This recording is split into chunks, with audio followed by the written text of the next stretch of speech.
ministro de Gobierno, Francisco Jiménez. Muy buenos días, ministro. Muchísimas gracias por su presencia el día de hoy aquí.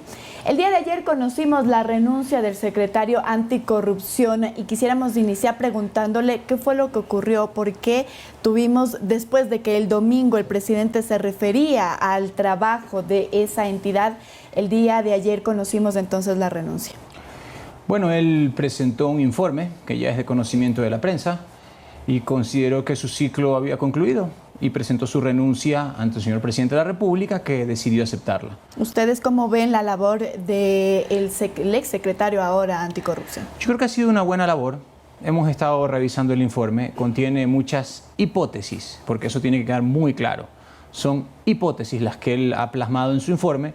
Vamos a tomar nota de eso para, por supuesto, continuar en el proceso de pulir nuestras políticas anticorrupción dentro de todas las instituciones del Estado y en particular en las que tienen que ver con las empresas públicas. ¿Cuándo conoceremos al nuevo secretario anticorrupción, ministro? Bueno, habrá que tomarse un tiempito, ¿no? El presidente, pues, junto con el equipo que designa a los funcionarios, con el secretario de la Administración, está evaluando diferentes perfiles. Queremos un perfil dinámico, queremos un perfil que intervenga con claridad, con eficiencia y con contundencia en hechos de posible corrupción, porque seguimos en el campo de las posibilidades y seguramente en los próximos días vamos a tener ya ese nombre o esa persona, hombre o mujer, para que dirija los destinos de esa institución. Pero este perfil tendría que estar relacionado con temas justamente de investigación, de denuncias quizás en otras ocasiones, en otros casos conocidos. Es que no hay ningún caso conocido. Lo que hay son, si nosotros revisamos, una cosa es el presente y otra cosa es el futuro.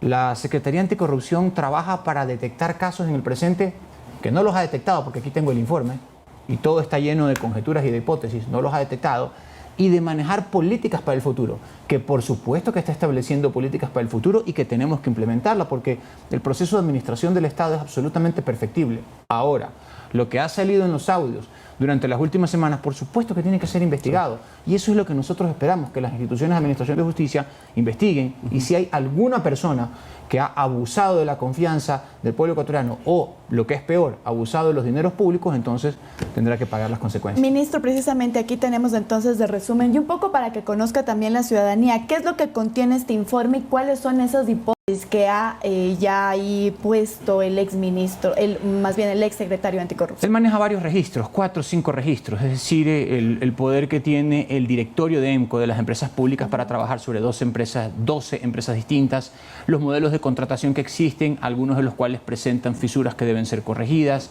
los procesos en los cuales un funcionario cambia de un puesto para ir a otro puesto, lo cual lo hace rotativo y a lo mejor no tan idóneo para el puesto que tiene que enfrentar, y cosas así. Es decir, son políticas anticorrupción dirigidas a justamente que no hayan escenarios de corrupción. ¿No menciona nombres? Sí menciona nombres. Yo siempre soy cuidadoso de la honra ajena. Menciona nombres como posibilidades de personas que han estado vinculadas a la institución, pero ni un solo caso concreto. Ahí también entonces estaría el nombre de Luque.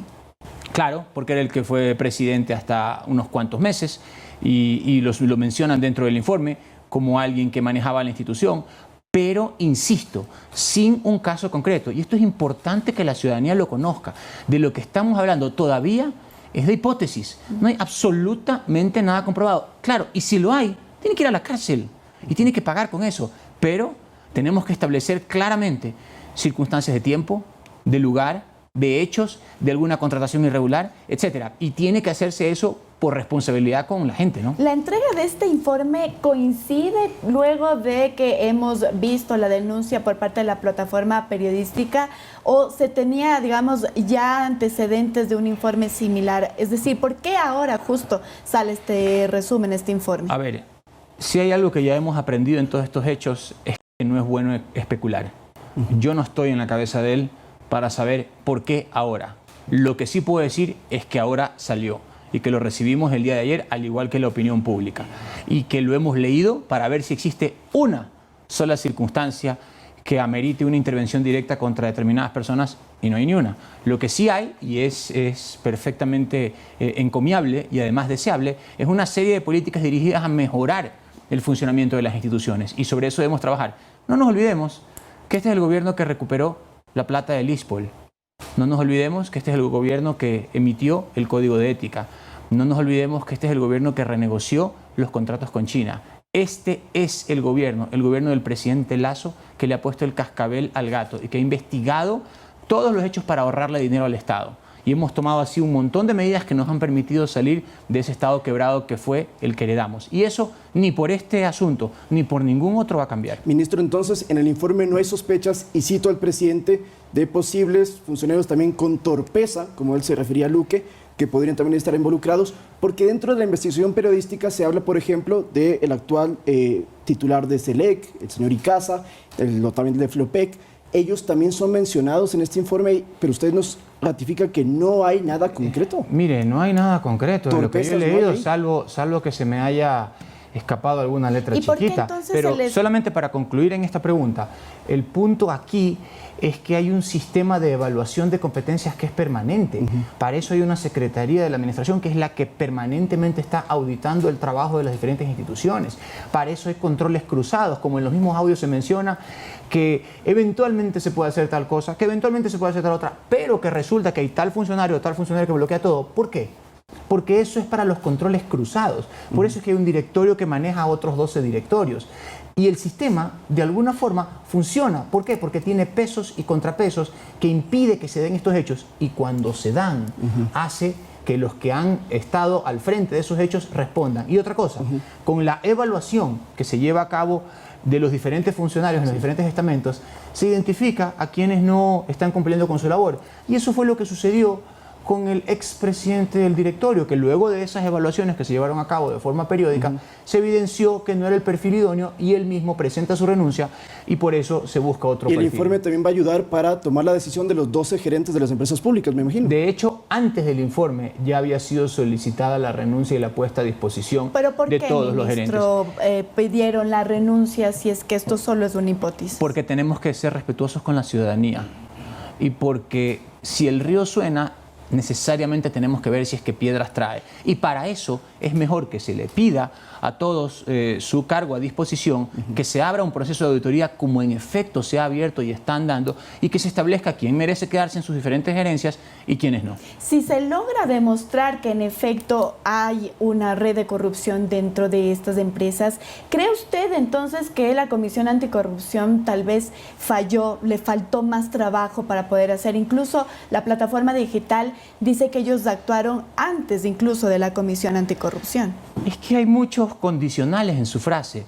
Si es que se prueba, si es, usted cree, si es que pasa lo de acá. Pero esperemos, digamos, por una esperemos que pase. Digital. También puede ser que aterricen, qué sé yo, los marcianos en el Ecuador y que pueda pasar esto y que pueda pasar lo de acá. Pero ya hay un indicio, digamos. Yo lo que digo, pero ¿cuál es ese indicio? Hay un audio que puede ser inclusive utilizado como prueba, que es el que salió y fue obtenido con este señor Cortázar, y hay otro audio obtenido, de acuerdo a lo que ha dicho la Fiscalía, de forma aparentemente ilícita, que no podría ser utilizado como prueba. Y se evidencian allí intenciones de actuar de una u otra forma, pero ninguna circunstancia concreta. Entonces seamos precisos, hablemos sobre precisiones, no sobre especulaciones. Donde sea que haya cualquier actividad o comportamiento irregular o de corrupción, será sancionado. Y hasta que no haya, no se compruebe, igual será investigado. Y eso es lo que los diferentes estamentos están haciendo. Por una parte, los medios de prensa, por otra parte, la Secretaría de Política Pública Anticorrupción y por otra parte, el Estado, dando todas las facilidades como lo hicimos, entregando 3.800 contratos a ese otro comité que ha sido formado en la Asamblea para que investiguen y auditen todo lo que deben auditar. Ayer justo salió otro audio en el que mencionan de nuevo al cuñado del presidente, ya se ha pronunciado Juan Carlos Holguín. La pregunta, ministros, ustedes como gobierno, ¿cómo están tomando esta serie de pruebas no judicializadas, quizás ni siquiera en términos pruebas, sino elementos dentro de este caso de investigación? Y particularmente, si usted ratifica que quien habla sería el cuñado del presidente. Yo no puedo ratificar que quien habla es el cuñado del presidente. Eso tiene que establecerlo un perito que escuche las voces, lo coteje con la voz del señor y vea si efectivamente existe un empate entre una cosa y la otra. No puedo adelantar criterios, no puedo subrogar el trabajo de la justicia. Pero hasta ahora, de lo que hemos escuchado, obviamente hay circunstancias que son más ambiguas y otras circunstancias que merecen ser investigadas. Y respecto a esas circunstancias que merecen ser investigadas, nosotros estamos dando todas las facilidades. Pero no podemos elucubrar sobre circunstancias que siguen estando en el aire. Lo que tenemos que hacer es dar las facilidades para que la justicia haga su trabajo. Y sobre todo, recordarle al pueblo ecuatoriano que somos nosotros los que hemos establecido todas estas políticas anticorrupción, no antes, sino durante, y que lo seguiremos haciendo, para lo cual también vamos a utilizar este informe. Y sobre esto de que queda en el aire, mucha gente se pregunta luego de oír los audios, ¿cómo es que se designan los ministros? Porque en esa conversación hipotética hablan de nombrar un ministro X y Y. Cuéntenos usted, ministro, como ministro de Gobierno, ¿cómo se hace para designar a las autoridades de Estado? O sea, para que quede completamente claro cómo es este proceso. Hay un método que supone que para cada espacio haya al menos una terna. Es decir, una terna que además tiene que seguir un proceso de calificación. Por ejemplo, hay entidades que son más técnicas, como el Ministerio de Salud, como las empresas públicas, como las entidades que manejan temas financieros, que necesitan una experticia técnica, títulos de tercer nivel, títulos de cuarto nivel, recorrido, experiencia, y eso es calificado obviamente por un comité que es el que establece quiénes son los que tienen que preferir. Además, también hay una investigación sobre cuál ha sido el pasado de esa persona y si ha tenido complicaciones o no con el Estado. Entonces, el proceso es mucho más trabajado de lo que se piensa. Que se pueden filtrar cangrejos en la malla. Sí, claro que se pueden filtrar. Pues. Estamos hablando de 10.000 funcionarios que tienen que ser designados. Entonces, algunos saldrá malo, pero en el momento que se lo detecta, sale y se separa y entra otro a cubrir ese espacio. Yo no voy ahorita a hacer leña del árbol caído, pero lo que sí tengo que decirles es que todo funcionario que no evidencia los niveles de competencia suficientes para mantenerse en ese espacio, necesariamente es auditado y se ve pues que a lo mejor no es el perfil idóneo. Mire usted, y yo creo que aquí hay cosas que hay que decirlas, porque uno no puede caer en los excesos, ¿no? Los ministros, es un gran gabinete. La gestión que hace, por ejemplo, María Brava en el Ministerio de Educación, Sebastián Palacios en el Ministerio de Deporte, la Secretaría de Administración con Iván Correa, el Ministerio del Trabajo, el Ministerio, el MTO, el Ministerio de Obras Públicas, el Ministerio de Ambiente, que tiene reconocimientos internacionales.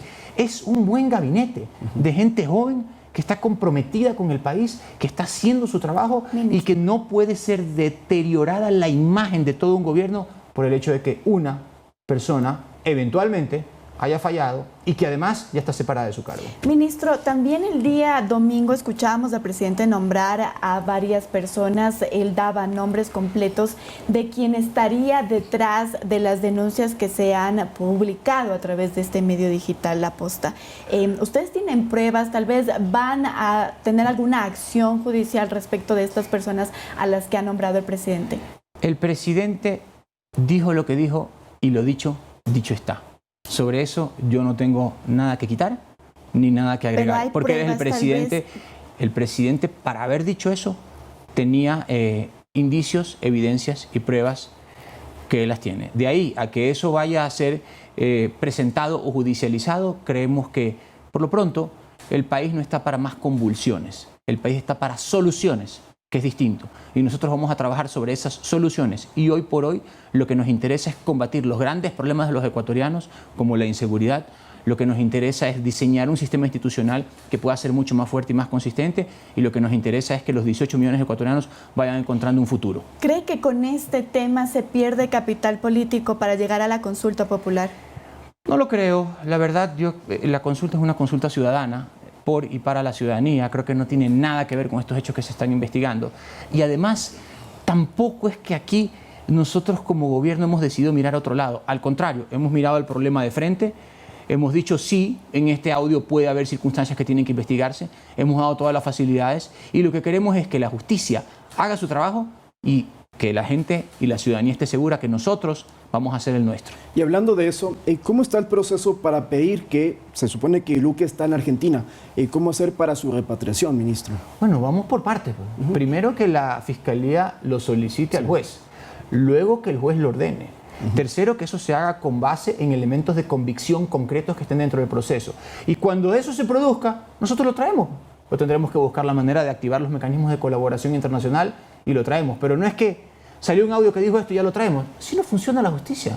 Imagínense lo inseguros que estaríamos todos los ciudadanos si porque alguien se refiere a una persona como un dicho de tercero, o si es que esa persona reconoce haber cometido una falta y no se agotan los procedimientos legales cuyos tiempos los mide la Fiscalía, el ordenamiento jurídico procediera, o los jueces procedieran, estaríamos en un sistema un poco inseguro y creo que tenemos que respetar el debido proceso. Pero fue el presidente mismo el que pidió, digamos, que se lo ubique a Luque. Y que lo traigan. Y está ubicado. Todos los ecuatorianos sabemos que el señor está en Argentina.